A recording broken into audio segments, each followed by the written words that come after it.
काकोरी कांड भाग 7। सांडर्स हत्याकांड के बाद भगत सिंह बम बनाने के लिए कुछ आवश्यक केमिकल्स खरीदने के लिए गए, पर बहुत सारे लोगों के होने की वजह से वह केमिकल ले नहीं पाए। फिर उन्होंने दूसरा रास्ता अपनाया।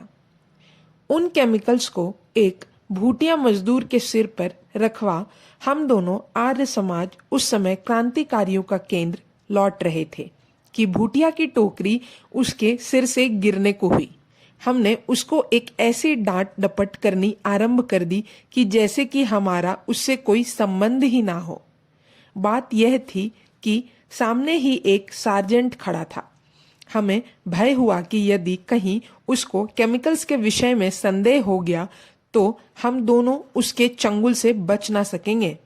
हमारी डांट डपट काम आ गई। भूटिया संभल कर आगे बढ़ गया और सार्जेंट का ध्यान उसकी तरफ से हटकर हम पर लग गया। उसने हमको समझाया कि उस मामूली सी बात पर गरीब भूटिये को डांटने की क्या आवश्यकता थी। थोड़ी दूरी जाकर सामान रिक्शा पर रख दिया गया और हम दोनों सकुशल सामान के साथ आर्य समाज पहुंचे।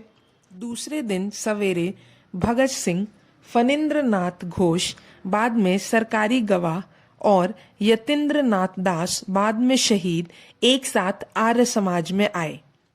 तीनों ने मिलकर देसी बम में काम आने वाले गन कॉटन तैयार किए। शेष केमिकल्स और गन कॉटन लेकर भगत सिंह आगरा के लिए रवाना हो गए। असल में इसी यात्रा में भगत सिंह का यतीन्द्र नाथ दास से परिचय हुआ था। भगत सिंह को आगरा के लिए ऐसी आदमी की जरूरत थी जो बम बनाना सीख सके। बाद में यतीन्द्र नाथ ने ही आगरा आकर बम बनाने की शिक्षा दी। गन कॉटन कलकत्ता में ही इसलिए बनाई गई थी कि उसे बनाने में बर्फ की आवश्यकता थी और सर्दियों में उतनी बर्फ आगरे में मिल नहीं सकती थी। जो बम बाद में असेंबली में फेंका गया वह आगरे से ही दिल्ली लाया गया था। भगत सिंह तेजी से मुस्तैदी से अपने काम में लगे थे। वास्तव में उनमें अथाह संगठन शक्ति थी। भारत के शासन सुधारों की जांच करके इंग्लैंड की सरकार को अपनी रिपोर्ट देने हेतु लॉर्ड साइमन की अध्यक्षता में एक कमीशन भारत आएगा। इसकी घोषणा वायसरॉय 8 नवंबर 1927 को कर चुके थे। 3 फरवरी 1928 को यह कमीशन बंबई भी पहुंच गया। भारत का जनजीवन सन 1924 से ही सांप्रदायिक दंगों के जाल में फंसा हुआ था। पर साइमन साहब भारत क्या आए।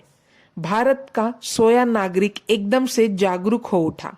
उस दिन सारे देश में हड़ताल मनाई गई और बंबई में साइमन गो बैक, साइमन लौट जाओ के नारों के साथ ऐसा गर्म प्रदर्शन हुआ कि अंग्रेजी सरकार भौचक्की रह गई। बंबई, अभी मुंबई के बाद दिल्ली में काले झंडे दिखाए गए। मद्रास में पुलिस ने गोलियां चलाई जिसमें 3 प्रदर्शनकारी मारे गए। कलकत्ता, कोलकाता में ही तगड़ी मुठभेड़ हुई। कुछ लिबरल राजनीतिज्ञों को छोड़कर सारा देश कमीशन के बहिष्कार में उठ खड़ा हुआ था। भगत सिंह ने उत्तर भारत की क्रांतिकारी दल के समक्ष एक प्रस्ताव रखा कि साइमन कमीशन पर बम फेंका जाए, जिससे इसकी सदस्यों को भारत की जनता की नाराजगी का सही एहसास हो और देश में नई जागृति आ जाए। प्रस्ताव स्वीकार कर लिया गया, परंतु साधनों के अभाव में बम का निर्माण करना संभव नहीं हो सका और यह योजना सफल नहीं हो सकी। यहीं पर काकोरी कांड और भगत सिंह का भाग खत्म होता है। अब हम अगले भाग में जानेंगे लाला लाजपत का बलिदान और भगत सिंह के बारे में।